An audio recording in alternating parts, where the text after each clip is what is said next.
बच्चों को दुआ है, बड़ों को सलाम। फ़िज़ा है मेरा नाम। You are watching morning with फ़िज़ा।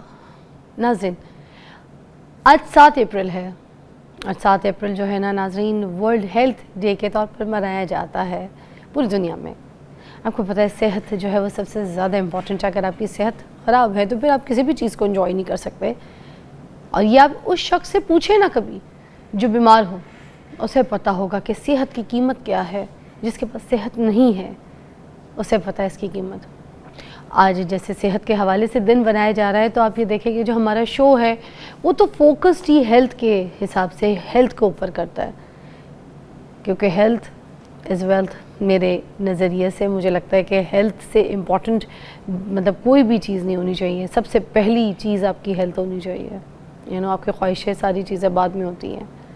इसलिए आज जो टॉपिक भी हमने रखा है वो यही रखा है कि जो स्पेशली लोग मोबाइल वगैरह यूज़ करते हैं, जो ऑफिसेज़ वगैरह में बैठते हैं और सारा दिन उनको बैठना होता है, और ऑफिस में एक कुर्सी के ऊपर बैठे हुए हैं 6-6, 8-8 घंटे की उनकी ड्यूटी है। ये जो गर्दन है ये थक जाती है, ये जो आपकी कमर है पीछे वो थक जाती है। ठीक है, फिर क्या है कि बंदा सीधा होके ज़्यादा देर तक बैठ नहीं सकता। आपकी कमर जो है उसमें अजीब सी उसकी एंगल शेप चेंज हो जाते हैं। फिर झुक के बैठते हैं तो आपका पोस्टर पूरा पीछे है, आपका गर्दन झुका के काम करना हर वक्त। आईपैड, लैपटॉप पे भी जो है जनरेशन हमारी, आपको पता है बच्चे वगैरह वो यूज़ कर रहे होते हैं।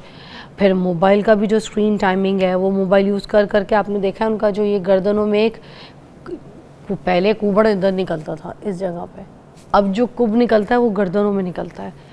कुबड़ की जगह चेंज हो गई है। अब जो जितने बच्चे आपने देखे उनकी पूरी स्ट्रेट बॉडी में तो गर्दन ऐसे, और मोबाइल यूज़ कर रहे थे सारा दिन। रोड्स पे जाओ तो मोबाइल, चलते हुए हर जगह, कहीं पार्क, हर जगह पे मोबाइल। और ये मन का तो इसी सबका मन का जो है ना कुबड़ वाला हो गया। आज इसके ऊपर बात करेंगे कि कैसे ठीक कर सकते हैं हम अपनी हेल्थ को, और इसका पेन, इसकी चीज़ों को कैसे हम देख सकते हैं। ठीक है, आज हमारे साथ मौजूद हैं डॉक्टर अब्दुल बासित साहब, किसी तारुफ के मोहताज नहीं, ऑर्थोपेडिक सर्जन हैं, and he is going to tell us कि हम कैसे अपनी इन गलतियों को ठीक करें। अस्सलाम वालेकुम। जी वालेकुम सलाम। थैंक यू सो मच, बुलाने का शुक्रिया। आपने बड़ा अच्छा बात की शुरू में कि हेल्थ इज़ वेल्थ। अगर एक बंदा तंदुरुस्त नहीं है तो उसका पूरा दिन जो है वो उसका दिन गुजारने को ही दिल नहीं करता और आगाज़ को ही दिल नहीं करता। और जिस तरह आपने नेक पेन की बात की ना, और ये कहा कि आजकल मोबाइल, लैपटॉप और इंफॉर्मेशन टेक्नोलॉजी से रिलेटेड है ना ये सारी चीज़ें। सबसे पहले तो मैं अपने व्यूअर्स को एक चीज़ बताऊं कि दुनिया में इस वक्त 8 अरब के करीब लोग हैं, रफली कहा जाता है। आप ये सुन के हैरान होंगी कि उसमें से 1 अरब अफराद जो हैं वो नेक पेन और बैक पेन का शिकार है, और उसमें से भी 70-80% लोग वो हैं जिनको नेक और बैक पेन है बिकॉज ऑफ लाइफस्टाइल। यानी जो हमारे लाइफस्टाइल में ख़राबियाँ हैं, चूँकि ये जो आपने मोबाइल और लैपटॉप की बात की है, ये हमारा लाइफस्टाइल है ना, जो डेली रूटीन है हमारी, उसकी वजह से जो बैक पेन और नेक पेन है वो उस टोटल 1 अरब में से आप समझ लें कि 60 करोड़ 70 करोड़ के करीब जो हैं वो लोग इस अपने प्रॉब्लम की वजह से नेक पेन और बैक पेन का शिकार है।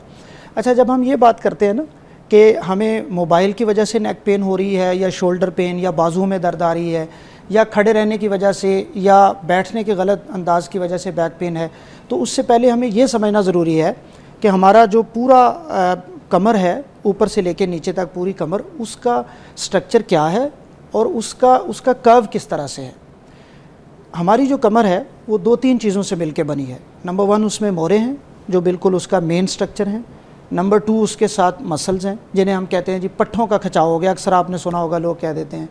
उसमें से हर 2 मोरों के दरमियान एक डिस्क है, और फिर उसके पीछे जो खिंचाव है ये भी पीछे इधर मैं आपको एक्सप्लेन करता हूँ। उसमें मोरों के पीछे पीछे हराम मगज है। अच्छा, अब जो ऊपर वाले मोरे हैं वो हूँ, या जो पीछे नीचे वाले मोरे हैं, लोअर बैक पेन, बैक हम जिसे कहते हैं, इन सब के साथ मसल्स अटैच हैं। उन मसल्स की वजह से कुदरत ने इस पूरे जो हमारा ऊपर से नीचे तक मोरों का स्ट्रक्चर है, इसमें कर्व्स रखे हैं। इसको हम 4 हिस्सों में डिवाइड करते हैं। अच्छा, ये जो गर्दन के साथ है इसको हम कहते हैं सर्वाइकल मोरे होते हैं ये। ओके।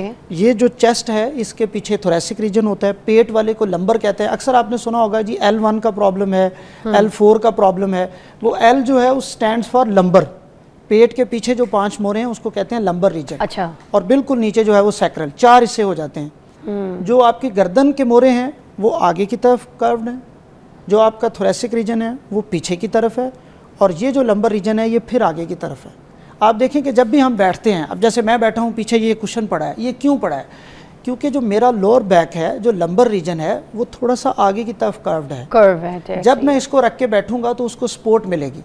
अब मैं अगर ड्राइविंग कर रहा हूँ, अब पिछले दिनों मेरे पास एक पेशेंट आया, 30 ईयर्स अराउंड उसकी एज थी।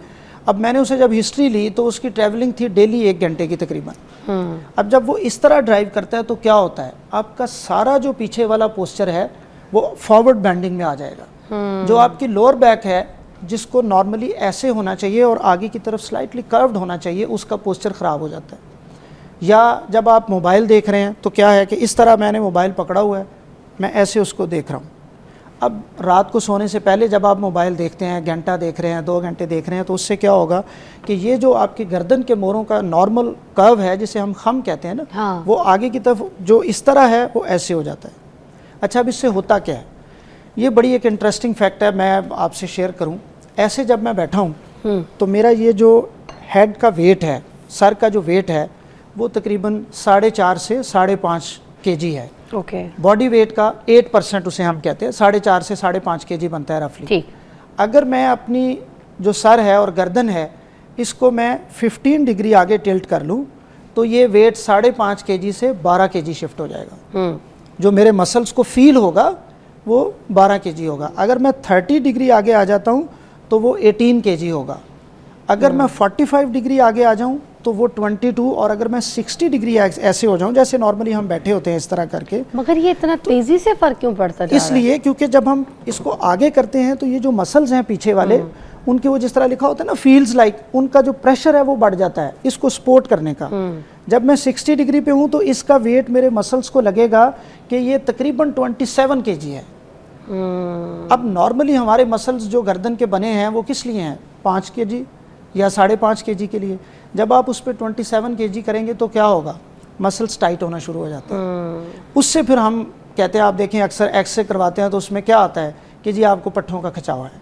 ये है वो चीज़ जिसे हम पट्ठों का खिंचाव लेबल करते हैं। इससे तो मसल मजबूत नहीं होंगे कि वो इतना वजन उठा रहे हैं तो उनके तो मसल्स भी और स्ट्रांग हो जाएंगे, ऐसा नहीं होता? मसल मजबूत जो हम वजन से करते हैं वो एक तो ग्रेजुअली होते हैं और एक उसका एक सिस्टम होता है। अच्छा। मसल मजबूत करने के लिए ये नहीं है कि आप उसके ऊपर एकदम उसको ऐसे रखेंगे और 1 घंटे के लिए वो ऐसे ही रहेंगे मसल्स आपके, उससे तो फिर वो टाइट हो जाते हैं ना। टाइट होने से क्या होता है कि जो नॉर्मल कर्व है गर्दन का वो ख़राब हो जाता है, वो बिल्कुल स्ट्रेट हो जाती है। इसी तरह लोअर बैक में होता है, लोअर बैक में भी यही प्रॉब्लम होता है। अगर आप लैपटॉप यूज़ कर रहे हैं इस तरह और आपकी स्क्रीन, वो टेबल जो है वो नीचे है, फाइल वर्क कर रहे हैं ऑफिस में जिस तरह लोग कर रहे होते हैं, तो उससे भी आपका ये प्रॉब्लम हो जाता है। उसका जो नॉर्मल कर्व है आगे की तरफ वो बिल्कुल सीधा हो जाता है और मसल स्पैज्म में आ जाते हैं, पट्ठों का खिंचाव हो जाता है। उससे क्या होता है, पेन स्टार्ट हो जाती है। अब 60-70% पेन की यही बड़ी वजह होती है। और इसका क्या वजह बनती है, इसके बाद अब उस बंदे को समझ नहीं आ रही कि वो मेडिसिन ले रहा है, वो फिजियोथेरेपी करवा रहा है, लेकिन उसका प्रॉब्लम अपनी जगह सॉल्व नहीं होता क्योंकि वो अपने लाइफस्टाइल में जो बेसिक प्रॉब्लम है उसको चेंज नहीं करता। मतलब आप ये कह रहे हैं मेन इशू जो है वो लाइफस्टाइल का भी जाहिर है, जो आपके बैठने का स्टाइल है ना, आप उसके कर्व को ही नहीं समझे। ठीक है। अच्छा डॉक्टर साहब, हम एक ब्रेक लेंगे, ब्रेक के बाद वापस आएंगे तो आपने हमें बताना है कि आम इंसान जो है अगर वो इस तरह के दर्द फील कर रहा है तो कौन से ऐसे टेस्ट, MRI या फिर एक्सरेज होते हैं जिसके थ्रू हम ये पता करा सकें कि हमें कहाँ पे स्पेशली दर्द हो रहा है, हमारा कहाँ से एंगल और हमारा सारा पोस्चर जो है वो ख़राब हो रहा है। इस ब्रेक के बाद ज्वाइन करते हैं।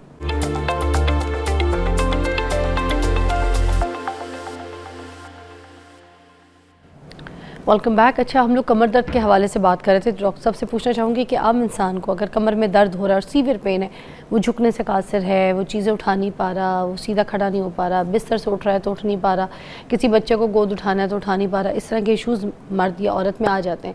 अब उसको किस तरह से पता चलेगा कि मुझे जो है क्या सीवियर इशू, क्या आम इंसान ऐसे ही जाके अगर कोई टेस्ट करे या कोई MRI के लिए बोले तो जाके ख़ुद करवा सकता है कि अब उसको कैसे पता चलेगा कि कोई चुख आ गई है या मोरों का दर्द है?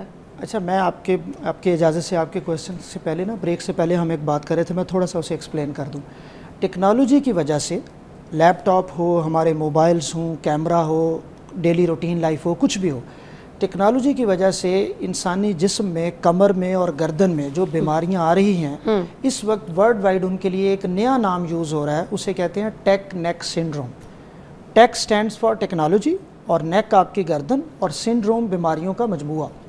यानी वो तमाम बीमारियां जो हमारी गर्दन में, हमारे ये कंधों में, हमारे बाजुओं में और हमारे हाथों में आती हैं because of technology. Text neck syndrome भी इसको कहा जाता है इस वक्त। उसमें होता यह है कि आपकी गर्दन में दर्द स्टार्ट हो जाता है, शोल्डर पेन स्टार्ट हो जाता है बाजुओं में, और फिर बहुत एक्सट्रीम स्टेज पे जाके लोगों को हाथ सुन्न होना शुरू हो जाते हैं। ख़ासकर फीमेल्स में आपने अक्सर शिकायत सुनी होगी कि हाथ सुन्न होने शुरू हो जाते हैं, हाथों की कमज़ोरी शुरू हो जाती है।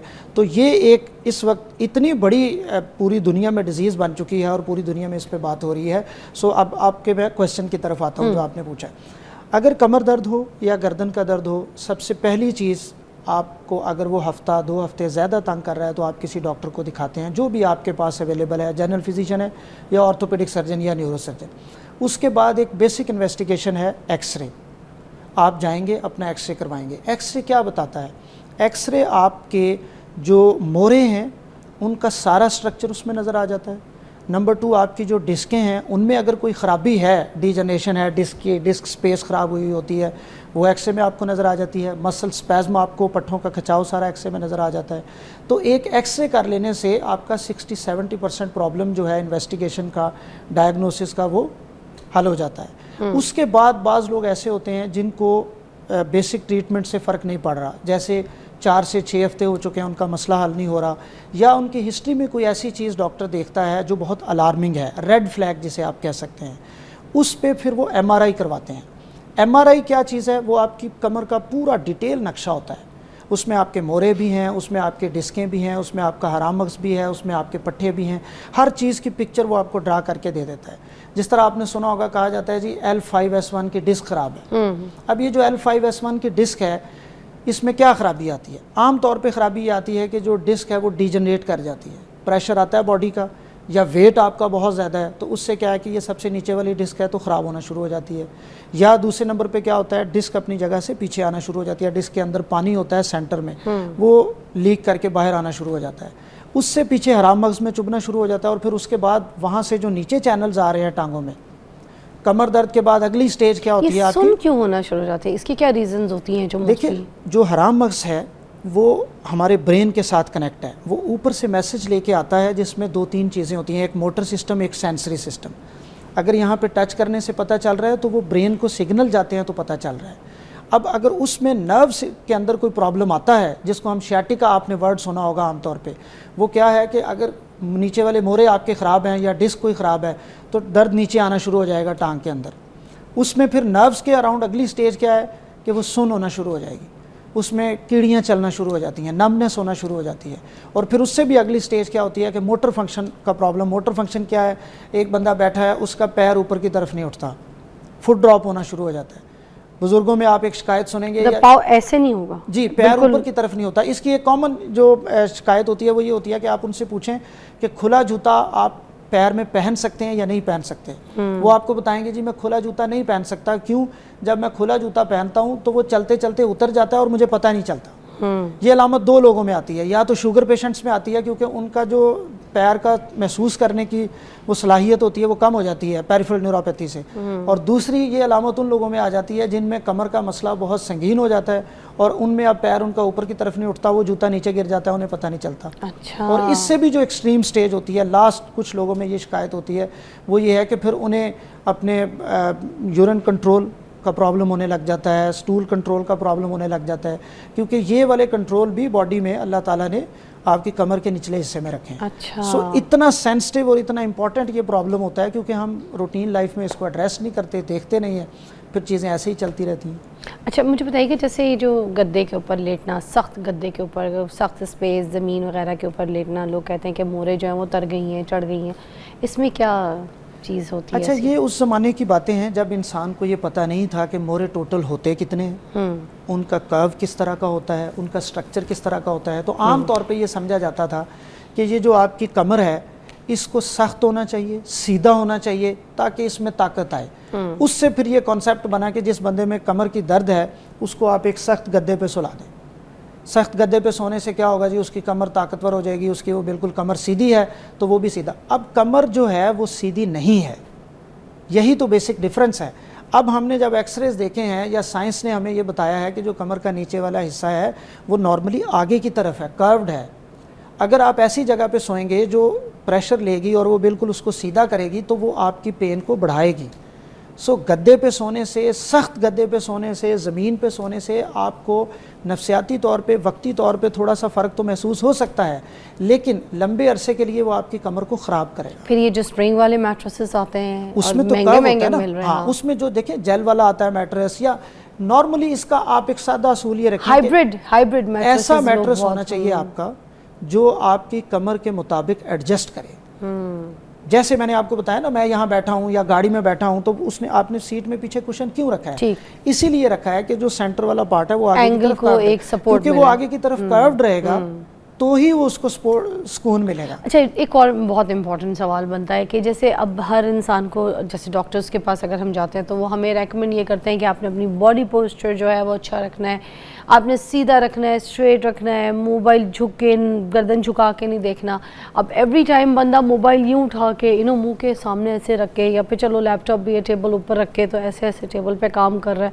अब हर वक्त सीधी कमर रख के ऐसे बंदा थक जाएगा, नो मैटर व्हाट, एक बार ऐसे होना ही पड़ता है, ऐसे होना ही पड़ता है, तभी बंदे को सुकून आता है। अब इतनी देर तक बंदा ऐसे अकड़ा अकड़ा अकड़ा अकड़ा हर काम, तो वो एक बॉडी खुद थक जाती है। तो अब इसमें हम किस तरीके से अपने आप को मैनेज कर सकते हैं? देखिए, कोई भी ये नहीं कहता कि मुकम्मल इस तरह से रहा जाए, और कभी भी बीमारी इस तरह से रहने से नहीं होती। दिन में एक दफ़ा ऐसे कर लेने से या 2 दफ़ा ऐसे कर लेने से प्रॉब्लम नहीं होता। अच्छा, प्रॉब्लम आपने देखा होगा 30s में जाके शुरू होता है। वो लाइफस्टाइल हमारा 20-30 से चलता हुआ जा रहा होता है, हम रोज़ वही काम घंटों करते हैं और हमारी बॉडी उसको बर्दाश्त करती है, और फिर कोई 10 साल बाद जाके आपकी बॉडी आपको कहती है कि प्लीज़ मुझे माफ़ कर दें, अपना लाइफस्टाइल चेंज करें। रोज़ करने से नहीं होता। अगर आप ऑफिस में बैठे हैं 8 से 2, सिंपल रूल ये है कि अगर आपकी डेली रूटीन में कोई चीज़, आपकी जॉब है या आपकी रूटीन है, वो आपको तंग करेगी किसी ना किसी वक्त। जैसे अगर आप ऑफिस वर्क करते हैं तो आप डेली इस तरह जाके बैठ जाएंगे तो आज नहीं तो कल आपको वो मसला करेगी। आप आजकल ये बड़ा ट्रेंड है, बच्चे जो हैं वो आईटी का काम करते हैं बहुत सारे लोग, और उनकी रात की शिफ्ट होती है अक्सर लोगों की, वो सारी रात जो है वो काम करते हैं, सुबह फिर उनकी नींद भी पूरी नहीं होती और उनका पोस्चर ख़राब होता है। या वो लोग जो अपना मोबाइल यूज़ कर रहे हैं और वो उसको सारा दिन उस पर काम कर रहे हैं। जो आईटी के लोग हैं उनका दूसरा मसला ये होता है कि उनके कोई काम करने का शेड्यूल नहीं होता, घर में, दफ्तर में, हर जगह वो मोबाइल पे काम कर रहे होते हैं। या अगर आप ड्राइविंग कर रहे हैं और आपकी डेली ड्राइविंग 1 घंटा 2 घंटे है तो फिर आपको प्रॉब्लम होगा। अच्छा, इसमें करने का काम क्या है? आप कोई भी काम कर रहे हैं, आप उसमें देखें कि वो आपको कितना डिस्टर्ब कर सकता है और उसमें आपने क्या चेंज करनी है। मसलन आप कोशिश करें कि जहां आप डेली बैठते हैं, जो आपकी जैसे 8 से 2 अक्सर लोग काम करते हैं, तो वो आपका ये पोस्चर होना चाहिए। चाहे आप ऑफिस वर्क कर रहे हैं, चाहे आप लैपटॉप पे काम कर रहे हैं, फाइल वर्क कर रहे हैं, अगर आपका ये पोस्चर होगा तो वो आपको तंग करेगा।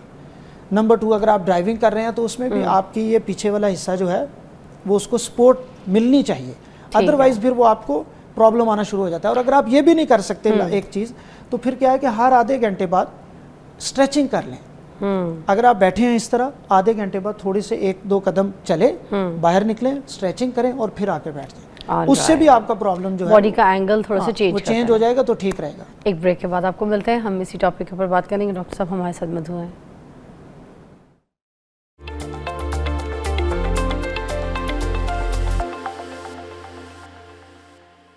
Welcome back. अभी कमर के दर्द के हवाले से हम बात कर रहे थे। मुझे बताइएगा डॉक्टर साहब, अगर किसी को कमर का जो है ना कुब निकल आया है या फिर गर्दन में कुब निकल आया है, तो वो रिवर्स हो सकता है? कोई चीज़ ठीक हो सकती है या फिर अब बस काम ख़राब हो गया?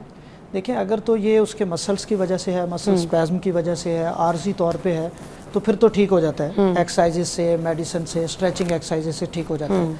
लेकिन अगर उसके अंदर कोई स्ट्रक्चरल प्रॉब्लम आ गया है, जैसे मोरों के अंदर कुछ डिजीज़ हैं, उससे क्या होता है कि आपका मोरे जो हैं आगे की तरफ झुक जाते हैं, या वो उनका कर्व आगे की तरफ ज़्यादा चला जाता है। या बच्चों में बाज़ बीमारियां ऐसी होती हैं, स्कोलियोसिस है या बाज़ चीज़ें हैं, उससे फिर वो आगे की तरफ कर्व चला जाता है। उसके स्टेजेस होती हैं, कभी वो ठीक हो सकता है, कभी नहीं हो सकता, कभी सर्जरी से ठीक होगा, कभी नहीं ठीक होगा। अच्छा, सर्जरी पे रिक्वायर्ड होती है। और उसमें भी फिर कुछ एंगल्स होते हैं कि किसी हद तक वो ठीक हो सकता है, किसी हद तक नहीं ठीक हो सकता।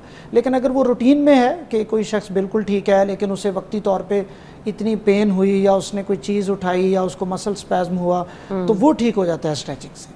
अच्छा, ठीक है। और ये सीवियर कब हो जाता है केस? देखें, कमर दर्द आम तौर पे, जैसे अब हमारे जितने नाज़रीन हमारी बात सुन रहे हैं, एक चीज़ बड़ी इंपॉर्टेंट है, और वो ये है कि किसी बीमारी की वजूहात में 90% अगर एक वजह है और 10% एक वजह है, तो अल्लाह ना करे, लेकिन ये भी हो सकता है कि आपको वो 10% वाली वजह हो। सो आपको पहले ये ज़रूर देखना चाहिए कि आपके जो बीमारी है उसकी वजह क्या है, उसमें यानी ख़तरनाक अलामात, जिस तरह आपने पूछा ना कि सीवियर कब हो सकता है। अगर किसी शख्स को कमर दर्द है और उसके साथ उसको बुखार है, नौजवान है कोई, अब मैं ये जनरल चीज़ें बता रहा हूँ, नॉट ऑलवेज, मतलब ये कि हमेशा नहीं है कि उसमें यही मसला होगा, लेकिन उसको कॉन्शियस होने की ज़रूरत है। कब आपको कमर दर्द है और आपको कॉन्शियस होने की ज़रूरत है? नंबर 1 एक अलामत ये हो सकती है कि आपको कमर दर्द है और उसके साथ आपको बुखार है, अच्छा, और आपकी हिस्ट्री शॉर्ट है, और अब आप नौजवान हैं, 20 साल का बंदा है, 25 साल का लड़का है, उसमें क्या हो सकता है कि कोई इन्फेक्शन हो सकती है कमर की, जैसे कॉमन हमारे यहाँ एक इन्फेक्शन होती है, टीबी का मसला हो सकता है। सो उस बंदे को फौरी तौर पे अपना चेकअप करवाना चाहिए, एक्सरे, MRI, जो भी उसको डॉक्टर एडवाइस करें वो करवाने चाहिए। नंबर 2 एक रेड फ्लैग ये होता है कि अगर आपको कमर दर्द है एक अरसे से और उसके साथ आपको वेट लॉस है, आपका वज़न कम हो रहा है, और ये इसमें एज फैक्टर काउंट करता है? जी, एज भी होती है किसी भी एज में, 40s में, 50s में, लेकिन कोई भी एज हो, लेकिन सडन वेट लॉस और किसी एफर्ट के बगैर वेट लॉस है आपको, आप कुछ भी नहीं कर रहे हैं ना, और खुद ब खुद लूज हो रहा है, और खुद ब खुद आपका वेट जो है वो 5 kg 10 kg तेजी से नीचे गिर रहा है और आपको कमर दर्द है, तो ये एक ख़तरनाक अलामत है। ये किसी ट्यूमर की तरफ, किसी ऐसी सीरियस बीमारी की अलामत होती है जो कमर में हो सकता है चल रही हो, या बाज़ ख़वातीन उनको ब्रेस्ट कैंसर होता है प्रीवियस उनकी हिस्ट्री में, उन्होंने पूरा ट्रीटमेंट लिया हुआ होता है और उसके बाद उनको कमर दर्द स्टार्ट होती है और वेट लॉस का प्रॉब्लम होता है। तो इसका मतलब क्या है, आम तौर पे ये हो सकता है या चांसेस हैं कि अब वो ब्रेस्ट कैंसर जो है वो कमर में जाना शुरू हो गया। सो उनको भी इसको बहुत जल्दी यानी डॉक्टर के पास जाना चाहिए। ये नहीं समझना चाहिए कि जी ये मुझे पट्ठों का खिंचाव है, मोबाइल से हो गया, टेक्नोलॉजी से हो गया, या शो में सुना तो उस अच्छा, ये भी एक साइन है। हाँ, अच्छा, ये भी एक उसका साइन है। ओके। नंबर 3 क्या हो सकता है कि अगर आपको कमर दर्द है और उसके साथ आपको, जिस तरह शुरू में हमने बात की कि मोटर सिम्टम्स आना शुरू हो गए हैं, यानी आपके पैर से खुला जूता उतर जाता है, आपको पता नहीं चलता, या आपको यूरिन कंट्रोल नहीं है, आपको वाशरूम आप जाते हैं तो उससे पहले ही आप जो है वो कंट्रोल नहीं रख पाते वाशरूम जाने तक, ये भी एक ख़तरनाक साइन है। इसको इग्नोर करना और इस टाइम पे एक जगह से मशवरा लेना, दूसरी जगह से मशवरा लेना। मसलन मैं यहाँ आपको एक स्टोरी सुनाता हूँ। मेरे पास एक छुट्टी वाले दिन एक पेशेंट आया बहावलपुर से, और उसको क्या, अब उसने एक वीडियो देखी है कि जी वर्जिश से ठीक हो जाता है। अब सोशल मीडिया का प्रॉब्लम यह है कि वो एक वीडियो लोग समझते हैं कि हमारे हर मसले का हल यही है। अब उसमें क्या था, दोनों टांगों का उसका कंट्रोल नहीं था, उसका यूरिन कंट्रोल नहीं था, स्टूल। अब उस बंदे को इमीडिएट ट्रीटमेंट और इमीडिएट सर्जरी की ज़रूरत है। उसको अब ये बहाने नहीं चल सकते कि वो कि मैं यहाँ दिखा लेता हूँ, मैं वहाँ दिखा लेता हूँ, मैं वहाँ दिखा लेता हूँ, क्योंकि उसमें एक बहुत बड़ा प्रॉब्लम हो चुका होता है। सो नंबर 3 ये चीज़ मैंने आपको बताई।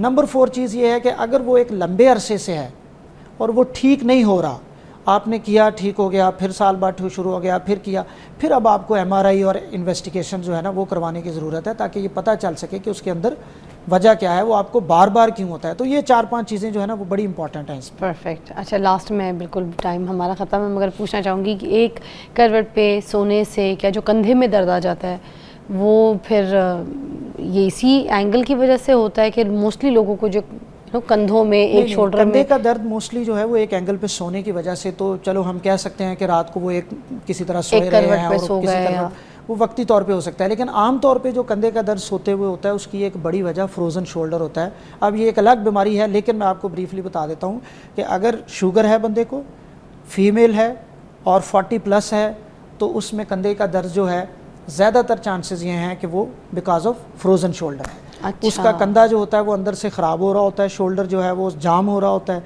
अब वो ज़्यादा दर्द रात को इसलिए होती है कि वो रात को उस पोस्चर पे लेटे रहते हैं और वो उसमें दर्द बढ़ना शुरू हो जाता है, तो वो उसको लगता है कि यार मुझे सोते हुए दर्द होता है। अदरवाइज़ वो सोते हुए दर्द की वजह, एक बड़ी वजह ये होती है। अच्छा। लेकिन किसी एंगल पे लेटने की वजह से जो मसला होता है वो तो आपको एक आध दिन स्ट्रेचिंग एक्सरसाइज से ठीक हो जाता है। Thank you so much doctor साहब, बहुत बहुत शुक्रिया, बहुत अच्छा गाइड किया आपने। हम एक ब्रेक लेंगे, ब्रेक के बाद आपको दोबारा ज्वाइन करते हैं। देखते रहिए मॉर्निंग विद फिज़ा।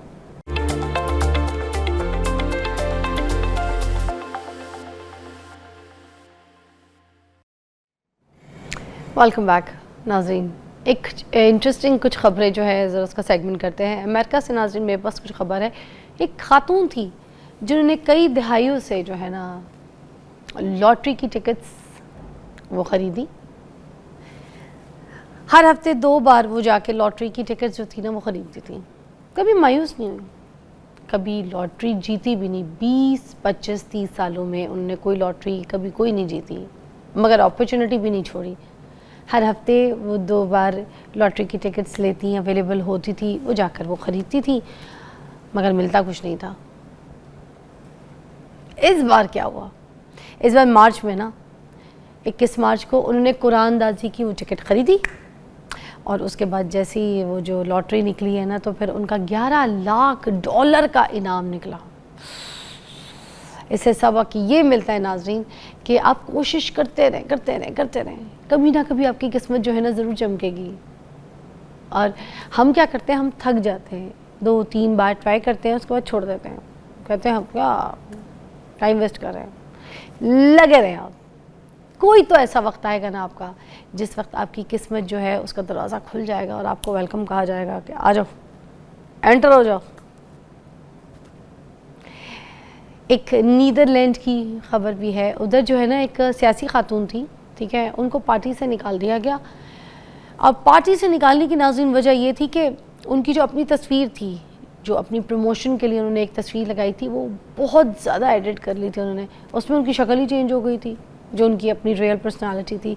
इस वजह से उनको पार्टी में से निकाल दिया गया है कि वो जो फ़िल्टर था ना उन्होंने अपने ऊपर बहुत लगा लिया था।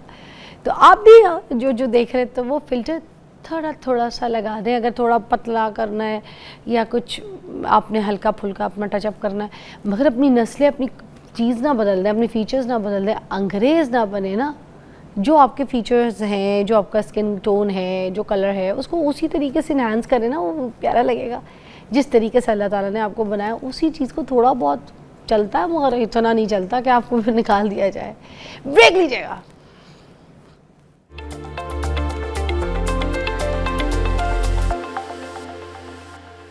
Welcome back, watching morning with Fiza. नाज़रीन, ज़बरदस्त मेहमान मेरे साथ मौजूद हैं। एक टॉपिक आज हम इसको एलैबोरेट करेंगे, आपकी कॉल्स भी हम यहाँ पे शामिल करेंगे, क्योंकि डॉक्टर कंज़ा आफ्ताब मेरे साथ मौजूद हैं और इस दफ़ा काफ़ी दिनों के बाद आई हैं, बिकॉज़ हमारी रमज़ान ट्रांसमिशन की वजह से भी डॉक्टर कंज़ा क्योंकि अपनी भी सिनेरियो चीज़ों में वो बिज़ी थी, और हमारी रमज़ान ट्रांसमिशन की वजह से हम इनको कैश नहीं कर सके। एंड आफ्टर दैट टुडे हमारे पास कंज़ा आफ्ताब है। आज हमने इनसे जो बात करनी है ना, वो करेंगे एलोपेशिया, ठीक है, और इसके अलावा जो स्किन के ऊपर रेडनेस हो जाती है ना, जैसे अगर हम केमिकल क्रीम्स यूज़ करते हैं या फिर वाइटनिंग क्रीम्स यूज़ करते हैं, या कुछ ऐसे ख़तरनाक टोटके यूज़ कर लेते हैं जो कि आपकी स्किन बिल्कुल इरिटेट हो जाती है, रेड हो जाती है, उसमें आपके फेस पर रेडनेस आ जाती है। आज इन दोनों चीज़ों को हम डिस्कस करेंगे और आपकी कॉल्स भी शामिल करते रहेंगे। जी अस्सलाम वालेकुम। वालेकुम अस्सलाम। कैसी है कंज़ा? ठीक ठाक है?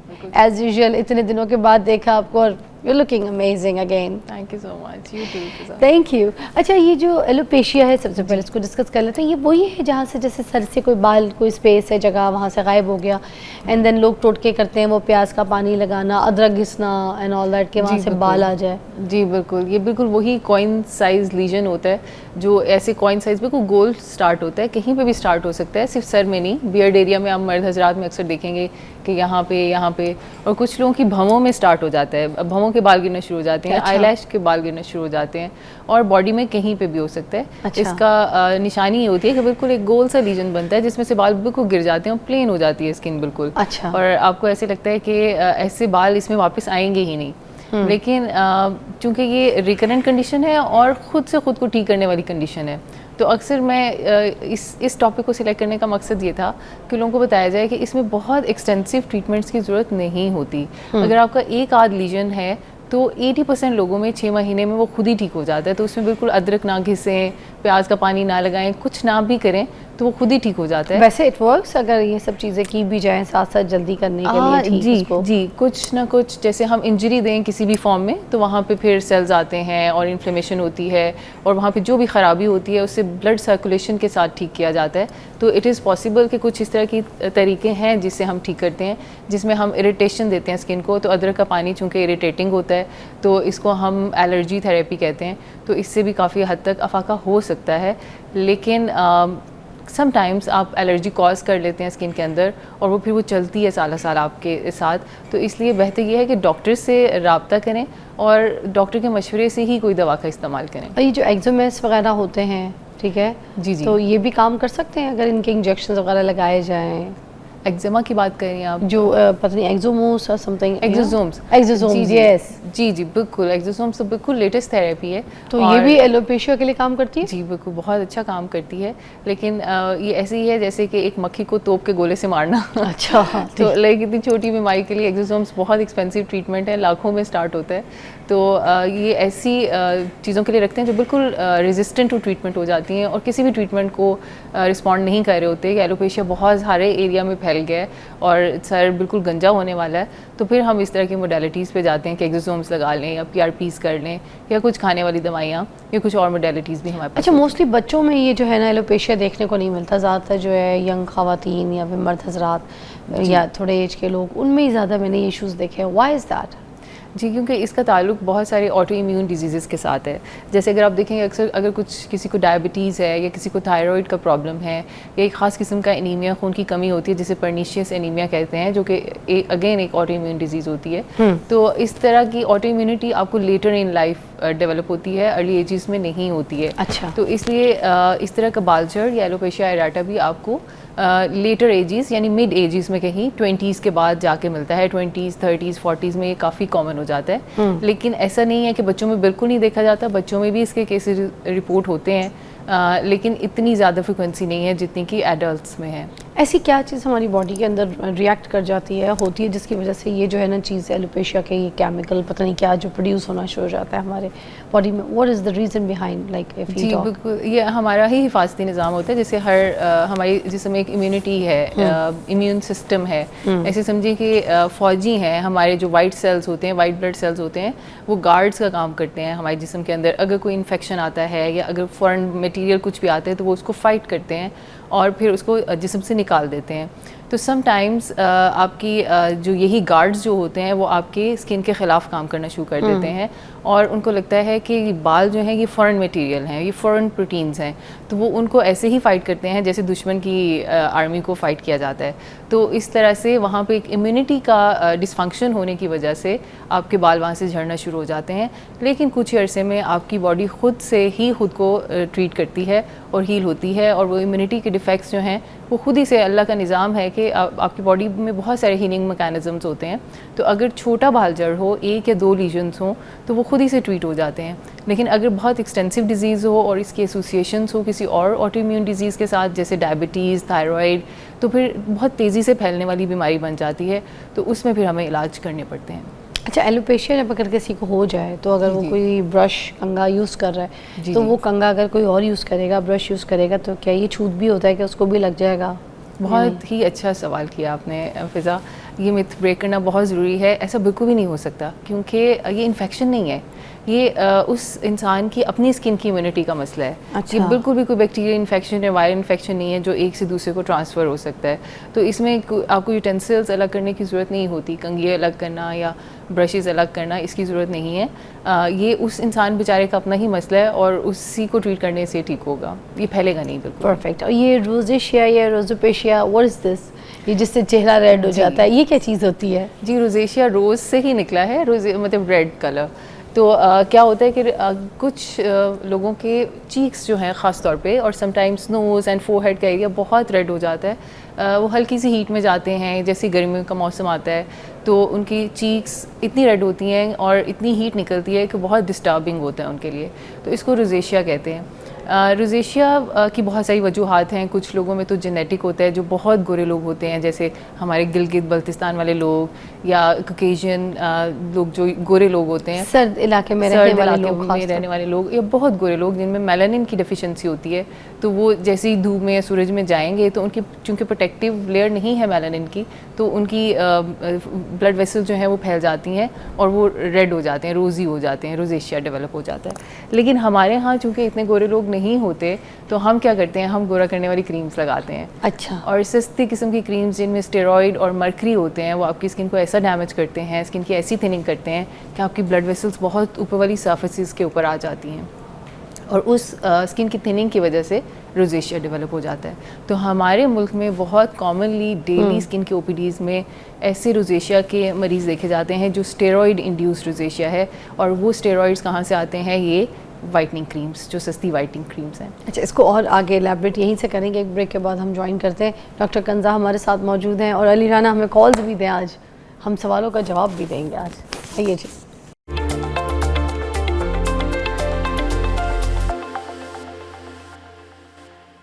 Welcome back. Doctor Kanza Aftab dermatologist हमारे साथ मौजूद हैं। हम रोज़ेशिया के बारे में बात कर रहे थे, जिससे जैसे स्किन के ऊपर आपकी रेडनेस हो जाती है स्टीरॉइड्स लगाने की वजह से एंड ऑल दैट। तो हम उसकी सॉल्यूशंस अब पूछेंगे कि उसकी क्या क्या ट्रीटमेंट्स हो सकती हैं। अब इंसान स्टीरॉइड्स क्रीम लगा के, गोरा रंग करने वाली क्रीमें या सस्ती क्रीमें लगा के अब अपनी स्किन पे ये रेड सारा इरिटेशन ला चुका है। अब इसका क्या सलूशन है? जी फिजा, देखें अब बैरियर बिल्कुल ब्रीच हो चुका है, बैरियर ख़राब हो चुका है। स्किन इज़ अ बैरियर, तो आपका जब बैरियर और वो ख़राब होगी ना, फसील जो होती है किले की, तो अब उसका रिपेयर ही होनी है। तो रिपेयर के मुख्तलिफ़ तरीके होते हैं। सबसे पहला तरीका तो ये है कि बिल्कुल वाइटनिंग क्रीम्स जो आप लगा रहे थे, जो भी ब्राइटनिंग एजेंट्स आप यूज़ कर रहे हैं, वो सब बंद हो जाएंगे। जो भी एक्टिव्स आप लगा रहे हैं रेटिनॉइड्स की फॉर्म में, विटामिन सी की फॉर्म में, AHA BHA सीरम्स लगा रहे हैं, वो सब बंद हैं। अब हमने रिपेयर का काम शुरू करना है। रिपेयर के काम में सबसे इम्पॉर्टेंट होता है सुबह के वक्त सनस्क्रीन लगाना, जो कि एक हाइड्रेटिंग सनस्क्रीन हो, जिसमें बहुत सारे एक्टिव्स ना हो। बेहतर है कि केमिकल बेस्ड सनस्क्रीन ना हो, फिजिकल स्किन बैरियर ब्लॉक हो। उसमें क्या होता है कि जिंक ऑक्साइड या आपका टाइटेनियम डाइऑक्साइड वाला सन ब्लॉक जो है, जिसकी वाइट कास्ट होती है, वो बेस्ट होते हैं स्किन की हीलिंग में, और रोजेशिया के लिए भी बहुत अच्छा काम करते हैं। अच्छा, उसके बाद हमें रिपेयरिंग सीरम्स चाहिए होते हैं, जिनमें पेप्टाइड्स हों, सेरामाइड्स हो, हाइलुरोनिक एसिड हो, यानी कि अगेन हाइड्रेटिंग एजेंट्स। जैसे कुछ क्रीम्स भी आती हैं पेप्टाइड्स वाली, तो वो भी यूज़ की जा सकती हैं। बिल्कुल यूज़ की जा सकती हैं।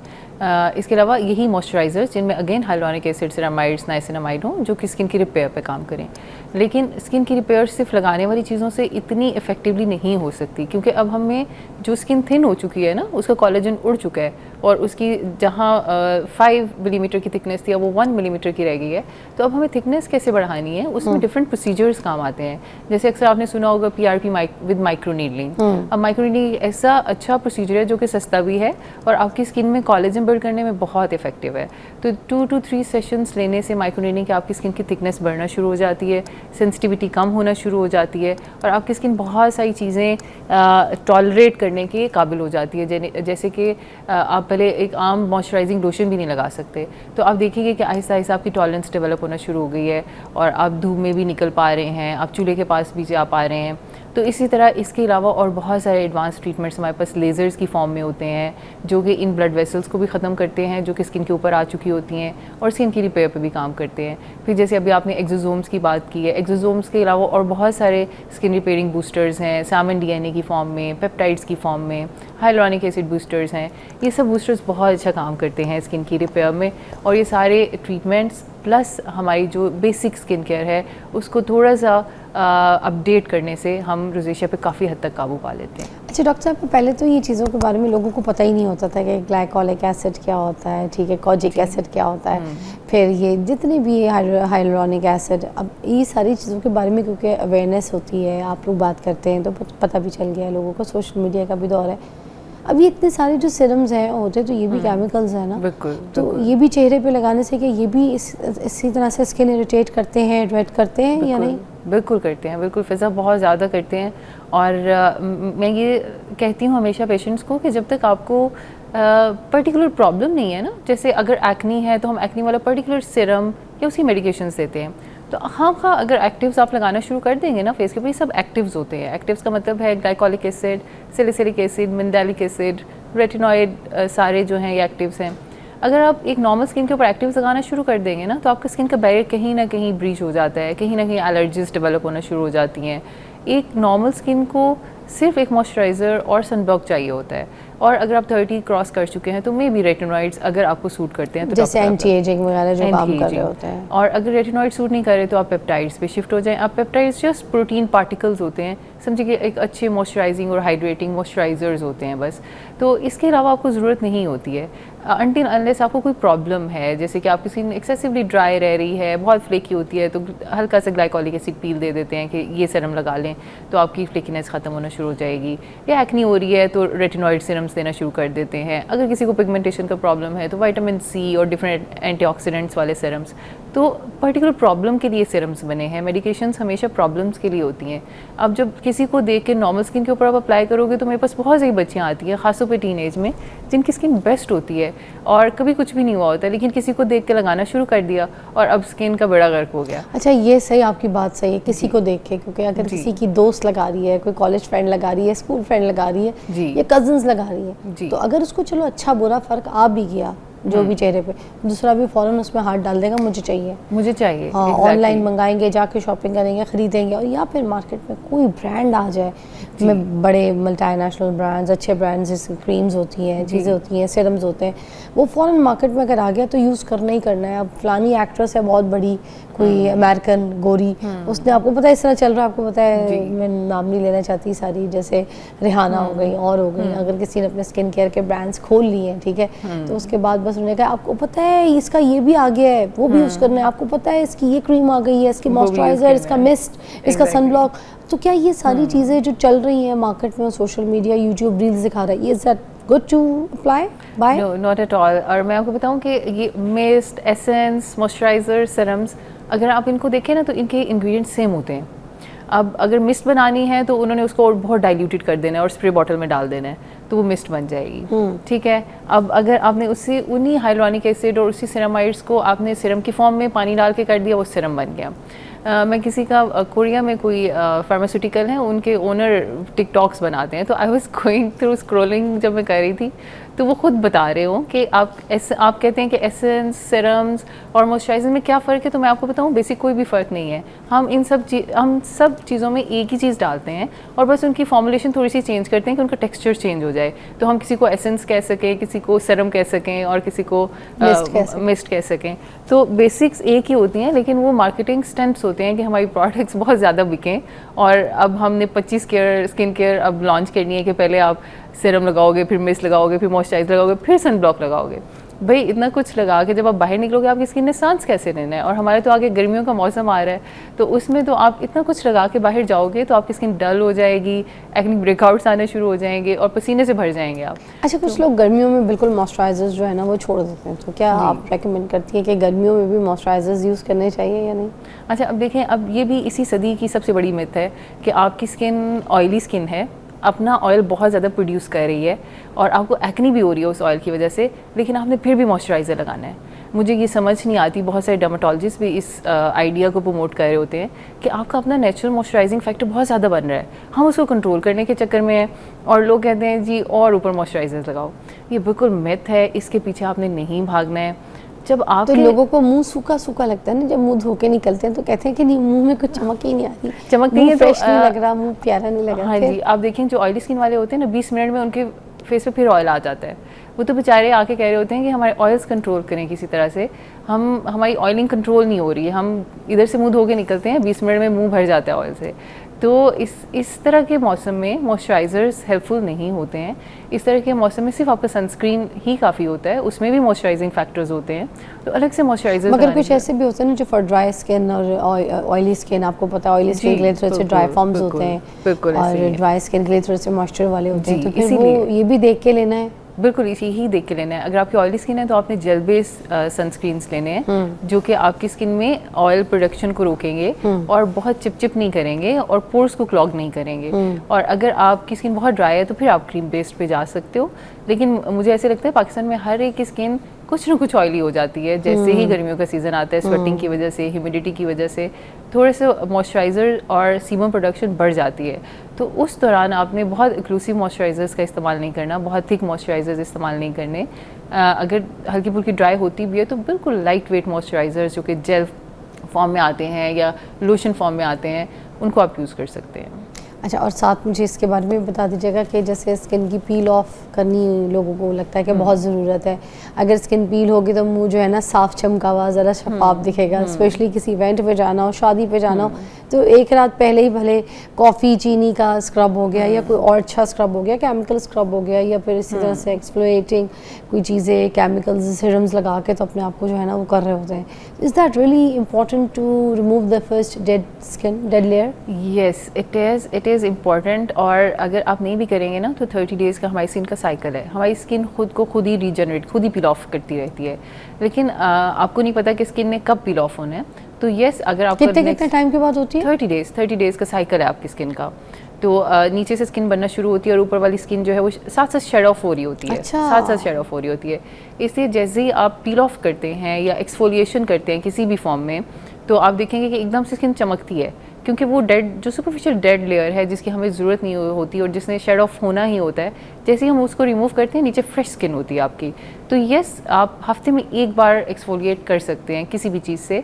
अब भी केमिकल एक्सफोलिएंट्स का ज़माना है, यानी ग्लाइकोलिक एसिड सीरम्स या सैलिसिलिक एसिड सीरम्स, इनसे आप अगर एक्सफोलिएट करेंगे तो बहुत रिएक्शन भी नहीं आएगा और स्किन का बैरियर ब्रीच नहीं होगा और हार्श नहीं है स्किन के लिए। Wonderful, thank you so much, बहुत बहुत शुक्रिया, इतने टाइम के बाद आप आई हैं और बहुत अच्छी चीज़ें, बहुत अच्छी टिप्स आप हमें देके जा रही हैं। Thank you again. Thank you.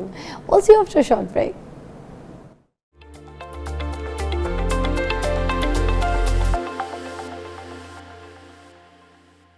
Welcome back, you watching morning with Fiza. अब हमारे पास एक मेहमान है जो कि सिंगर हैं, इमरान नासिर इनका नाम है और बहुत अच्छा गाते हैं।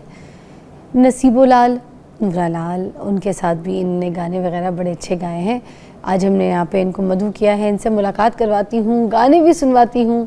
कैसी तबीयत है जी आपकी? अल्लाह का शुक्र। क्या बात है जी, आप तो बड़े बड़े सिंगर्स के साथ परफॉर्म कर रहे हैं, उनके साथ गा रहे हैं, क्या जॉनर है आपका? मैंने शुरू जो किया वो प्लेबैक सिंगिंग से किया। अच्छा। फिल्म के लिए गाया, फिल्म मुर्शिद, हाँ जी, फिल्म मुर्शिद बादशाह में गाया। अच्छा, नसीबों के साथ। अच्छा। उसके बाद फिर अपना शगना दी मेहंदी फिल्म थी, उसमें नूरा लाल के साथ गाया। वाह। परवेज़ राना साहब की फिल्म थी। तो बस अभी ये है कि लगे हुए हैं। तो कितने साल हो गए आपको? मुझे हो गए 10 साल हो गए मुझे। 10 साल। अभी अपना कोई अलग से कोई एल्बम, कोई एल्बम मैंने किया था एक स्टार्टिंग में, ज़िंदगी ड्राइवर दी ना, ड्राइवर्स के ऊपर एक गाना मैंने गाया था। ड्राइवर्स के ऊपर? जी जी, ड्राइवर्स के क्या ऊपर। लफ्ज़ थे, क्या मतलब? उसके थे, बड़ी औखी गुजारनी पैंदी हर वेले खतरे च रहिंदी ते ज़िंदगी ड्राइवर दी। वाह। तो वो मैसेज ये ट्रेंडिंग पे वायरल गया था। हाँ जी, लेकिन उस वक्त ये था कि अपना कंपटीशन भी आपको पता आजकल भी काफ़ी है। तो ये है कि अभी एक नया गाना मैंने किया है, सिटी ट्रैफिक पुलिस के ऊपर मैंने एक गाना किया है और वायलेशन के ऊपर है वो।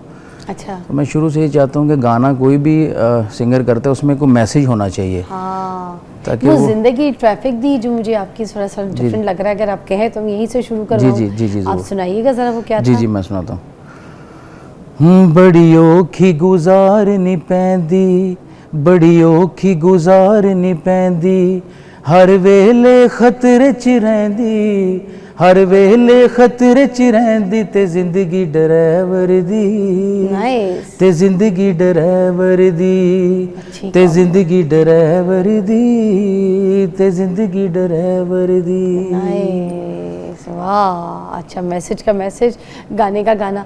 अच्छा, नसीबो जी के साथ कौन सा गाना गाया था? नसीबों के साथ मैंने गाया था अपना लिखी गई हैं मैं तेरे नाम। तो वो ड्यूट सॉन्ग था, कुछ मेरे बोल थे, कुछ उनके थे, तो वो भी बड़ा अच्छा लाइक किया, सब ने किया उसको। उसका भी मैं एक छोटा सा बोल अगर कहें जी। नसीबो जी के साथ वैसे गा के अच्छा लगा? जी, बड़ा अच्छा। वो ये अलग अलग रिकॉर्ड हुआ था? नहीं, अलग से हुआ था, लेकिन वोकल जो हमारी इकट्ठी हुई थी, लेकिन ये कि बड़ा अच्छा। हाँ जी, हाँ साथ हुई बड़ा थी। अच्छा। तो जो आपके अपने वोकल थे फिर वो हमें सुनाइए ना जरा। जी जी। साडा निका जिहा दिल ना वसिया ते रब दे जहान वसदे, उथों खुशियां चुक लैन डेरे, हाय उथों खुशियां चुक लैन डेरे ते जिथे बेईमान वसदे, साडा निका जिहा दिल ना वसिया ते रब दे जहान वसदे। वाह, ये लिखा किसने फिर? ये अकरम ख्याल साहब हैं। अच्छा लिखा है, अच्छा लिखा है। और नूरा लाल जी के साथ कौन सा? नूरा लाल के साथ मैंने किया था अपना लिखी गई हैं मैं तेरे नाम, वो भी थोड़ा सा आपको सुना दूं। जी जी बिल्कुल सुनाइए। लिखी गईयां मैं तेरे नावे चन्न सजना, मेरा यार भी तू मेरा प्यार भी तू, लिखी गईयां मैं तेरे नावे चन्न मखना, यानी इस तरह का। और इसका अंतरा क्या आगे? सच्चा होवे प्यार ते फिर कादा डर नी, जावी ना तू एवें डोलनी। ये अंदर था इसका। मेहदी हसन साहब को भी आप बड़ा सुनते हैं, गुलाम जी जी, साहब को मेहदी भी, हसन गुलाम साहब अली को और जी। गुलाम अली साहब को मैंने भी एक तो गज़ल गा लेते हैं? जी जी, गज़ल मैं आपको अच्छा, सुनाता हूँ।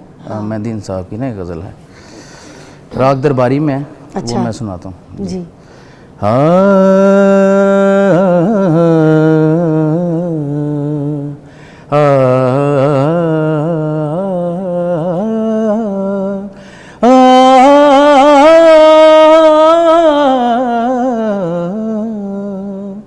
कूबकू फैल गई बात शनासाई की,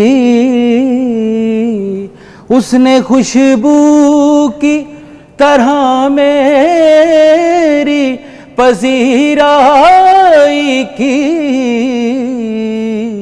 कूबकू फैल गई।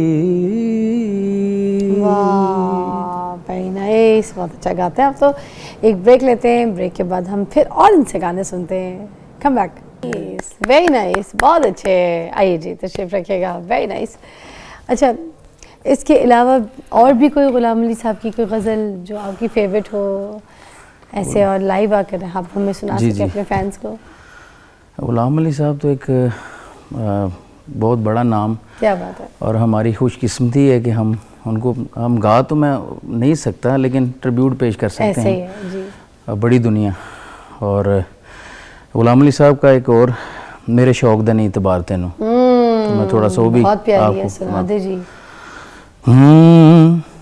मेरे शौक दा नहीं एतबार तैनू, आजा वेख मेरा इंतज़ार, आजा मेरे शौक दा नहीं एतबार तैनू, आजा वेख मेरा इंतज़ार, आजा ऐवें लड़न बहाने लबनाए, की सोचना है सितमगार, आजा मेरे शौक दा नहीं एतबार तैनू, सुखी वसना जे तू चाहना है, मेरे गाल बाएस जहानंद, वाह। आजा रिंदा दी बज़म विच आ बह जा,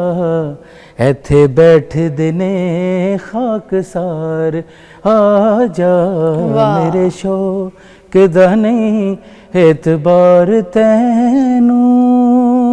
वाह, ज़बरदस्त। Thank you.